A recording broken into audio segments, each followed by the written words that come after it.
Hi friends, అందరూ ఎలా ఉన్నారు? బాగున్నారా? అందరూ బాగున్నారా అనుకుంటున్నాను.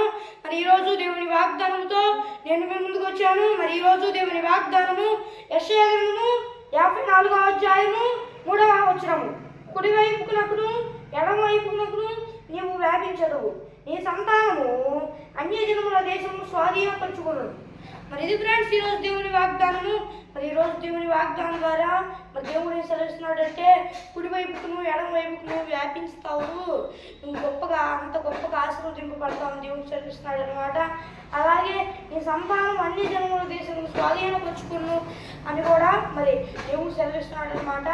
అలాంటి గొప్ప ఆశీర్వాదాన్ని కూడా దేవుడు నీకు నీ వంశానికి ఇస్తాను అని కూడా దేవుడు సెలవిస్తున్నాడు అనమాట. మరి ఇది ఫ్రెండ్స్ ఈరోజు దేవుని వాగ్దానము.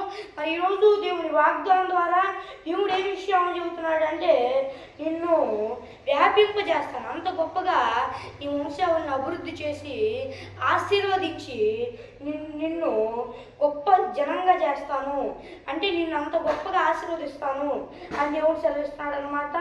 అలాగే నీ సంతానం అన్య జనముల దేశం కూడా స్వాధీనపరుచుకునేదని కూడా దేవుడు సెలవిస్తున్నాడు అనమాట ఈరోజు దేవుని వాగ్దానంలో. మరి దేని విషయంలో కూడా భయపడాల్సిన అవసరం లేదు. దేవుడు అంత గొప్పగా ఆశీర్వదించి వ్యాపింపజేసి కార్యం చేస్తా అని దేవుడు సెలవిస్తున్నాడు అనమాట. అయితే మీలో కొంతమంది అనుకోవచ్చు అనమాట, కార్యం చేస్తాడు, మరి నా జీవితం ఎందుకు చేయట్లేదు అనుకోకండి. మరి దేవుడు కార్యం చేస్తాడు, అయితే కొంతమంది జీవితాల్లో అవి జరగదన్నమాట. ఎందుకంటే మనం దేవుని యొక్క భయభక్తులు కలిగి ఉన్నాం అనమాట, అందుకొని జరగదన్నమాట. అంటే దేవుని యొక్క భయభక్తులు కలిగి ఉంటేనే దేవుడు చేస్తాడా అని అనుకోకండి. ఎందుకంటే సాతాడు అక్కడ దేవుడి దగ్గర వాదిస్తాడు అనమాట. నువ్వు వాళ్ళకి ఎంత గొప్ప కార్యాలు చేయడానికి వాళ్ళు ఎందుకు భయభక్తులు కలిగి లేకుండా ఎట్లా పెడితే అలా ఉంటున్నారు, నువ్వు ఎట్లా చేస్తావు కార్యం అని చెప్పి సాతాడు అక్కడ దేవుడి దగ్గర వాదిస్తాడనమాట. వాదించడం వల్ల మనం అంత గొప్పగా ఆశీర్వాదం పొందుకోలేమన్నమాట. అలా పొందుకోవాలంటే మనం ఆయన ఇష్టానుసారంగా బ్రతకాలన్నమాట. అది కూడా ఆయన్ని అడగాలి. ఆయన ప్రార్థనలో, ప్రభు ఆయన ఇష్టానుసారంగా బ్రతికే కొరకు నాకు ఇవ్వు, నన్ను ఆశీర్వదించి దేవుడు ఖచ్చితంగా ఆశీర్వదిస్తానని సెలవిస్తున్నాడు అనమాట. మరి ఈరోజు దేవుని వాగ్దానం ద్వారా దేవుడు సెలవిస్తున్నాడు అనమాట. ఒకవేళ మీలో ఎవరైనా భయభక్తులు లేకుండా ఎట్టబడితే అలా ఉంటుంటే అలా ఉండవాకండి, దేవునికి ఇష్టానుసారంగా బ్రతకండి. అప్పుడు దేవుడు ఖచ్చితంగా ఆశీర్వదిస్తాడు అనమాట. మనం అలా బ్రతకలేమన్నమాట. దేవునికి ఇష్టానుసారంగా దేవుడిని అడగాలి, ప్రభువానికి ఇష్టానుసారంగా బ్రతకడానికి నీ కృప చూపించమని. అప్పుడు దేవుడు కృప చూపిస్తాడు అనమాట. అయితే కొన్నిసార్లు దేవుడు ఆశీర్వదిద్దాం అనుకుంటాడు. మీరు దేవుని అంత భయభక్తులు కలిగి ఉన్నప్పుడు దేవుడు ఆశీర్వదిద్దాం అనుకుంటాడు. అయితే కొన్నిసార్లు యోబు గారికి పెట్టినట్లు పరీక్ష పెడతాడనమాట. పరీక్ష విషయంలో యోబు గారిని ఎగ్జాంపుల్గా తీసుకుంటున్నాను నేను. అలా యోబు గారికి పెట్టినట్లు మరి దేవుడు మనకు కూడా పరీక్ష పెడతాడనమాట. ఆ సమయాన మరి మన కష్టాలు, బాధలు వస్తాయి అన్నమాట. ఆ తర్వాత దేవుడు మనల్ని అంత గొప్పగా ఆశీర్వదించి అభివృద్ధి చేస్తాడనమాట. యోబు గారిని ఈ పరీక్ష విషయంలో ఎగ్జాంపుల్గా తీసుకుంటున్నాను. మరి దేవుడు గొప్పగా కార్యం చేస్తాడు. అయితే కొన్నిసార్లు పరీక్ష కాలం పెడతాడు. ఆ పరీక్ష కాలం తర్వాత దేవుడు గొప్పగా కార్యాలు చేస్తాడనమాట. మరి ఇది ఫ్రెండ్స్ ఈరోజు దేవుని వాగ్దానము.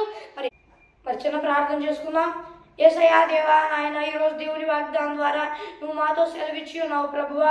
నాయన యేసయ్యా, పరలోకమందున్న దేవా నాయన యేసయ్యా, మా సంతానము దేవా నాయన మేము కుడివైపుకును ఎడమవైపుకును విస్తరించి మా సంతానం ఎంతో గొప్పగా అభివృద్ధి పొందిద్దని దేవా నాయన, అన్య జనముల దేశాలను స్వాధీనపరుచుకునిద్దని అంత గొప్పగా ఆశీర్వదిస్తాను సెలవిచ్చి ఉన్నావు ప్రభువా.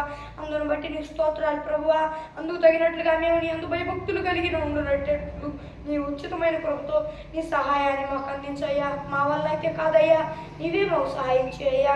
శోధనలో ప్రవేశించకుండా కాపాడయ్యా నాయన యేసయ్యా. మరి నీవే కృప చూపించయ్యా. నీవే నీ సహాయాన్ని చేసి అంత గొప్పగా ఆశీర్వదించమని వేడుకుంటూ దేవా, అందుకు తగినట్లుగా మేము నీ అందు భయభక్తులు కలిగి ఉన్నట్లు కృప చూపించమని వేడుకుంటూ, ఒకవేళ పరీక్ష కాలంలో ఉంటే యోగుకు నువ్వు పెట్టావు కదా పరీక్ష, అలా మమ్మల్ని కూడా పరీక్ష పెడితే దేవా నాయన అది మేము ఎరిగిన వారిమై దేవా నాయన ఇంకా నీ అందు భయభక్తులు కలిగి ఉంటున్నట్లు నీ కృప చూపించయ్యా.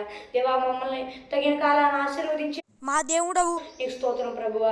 నాయన అందుకు తగినట్లుగా మేము నీ అందు భయభక్తులు కలిగి ఉండేటట్లు నీ కృప చూపించయ్యా. దేవా, ఈ వాగ్దానం చూస్తున్న వారిలో ఎవరైనా నిన్ను నమ్ముకోకపోతే, నిజ దేవుని అయినా నిన్ను నమ్ముకోకపోతే, నిన్ను నమ్ముకోవాలేసయ్యా. వాళ్ళు నిన్ను నమ్ముకొని నిత్య నాగాగ్ని నుండి తప్పించబడి పరలోక రాజ్యం వచ్చేటట్లు నీ కృప చూపించయ్యా. వాళ్ళు జీవితకాలం బ్రతుకుతారు కదా దేవా. వాళ్ళు బ్రతికిన తర్వాత ఆ తర్వాత పరలోక రాజ్యం వచ్చేటట్లు నీ కృప చూపించయ్యా. ఈ వాగ్దానం చూస్తున్న వారి చేతి పనులన్నింటిని ఆశీర్వదం చేసయ్యా. యేసుక్రీస్తు నామమున రెడీ పెట్టుకుంటున్నాను దేవా, నా ప్రియ పరలోక నా ప్రభు తండ్రి. మరి ఫ్రెండ్స్, వాగ్దానం పెట్టడం లేట్ అవుతుంది, చాలా ఇబ్బంది పడుతున్నాను. మరి రేపు నుండి అయితే దేవుని కృపతో పొద్దున్నే వాగ్దానం వచ్చింది. నిన్న కూడా అలా అనుకున్నాను, కాకపోతే ఒక పెద్ద అనివార్య కారణం రావడంతో ఇబ్బందితో లేట్ అయింది. రేపటి నుండి పెందలాడి వచ్చింది. అందరూ చూడండి, లైక్ చేయండి, షేర్ చేయండి. మీలో ఎవరికైనా ప్రార్థన అవసరతలు ఉంటే కింద +91 ఉంది కదా, అంటే అది దేశం కోడ్. మీకు తెలుగులో చెబుతున్నాను. మళ్ళీ మీ ప్రార్థన అవసరతల కొరకు మీరు సంప్రదించగలరు. +91 9014872644. ఈ నెంబర్కి కాల్ చేస్తే మీ ప్రార్థన అవసరతలు కొరకు ప్రార్థన చేయబడును. మరి ఒక దేవుని వాగ్దానంతో మళ్ళీ కలుద్దాం. అంతవరకు దేవుని కృపాశీస్సులు మనందరికీ తోడై నడిపించుగాక. ఆమేన్. Praise the lord.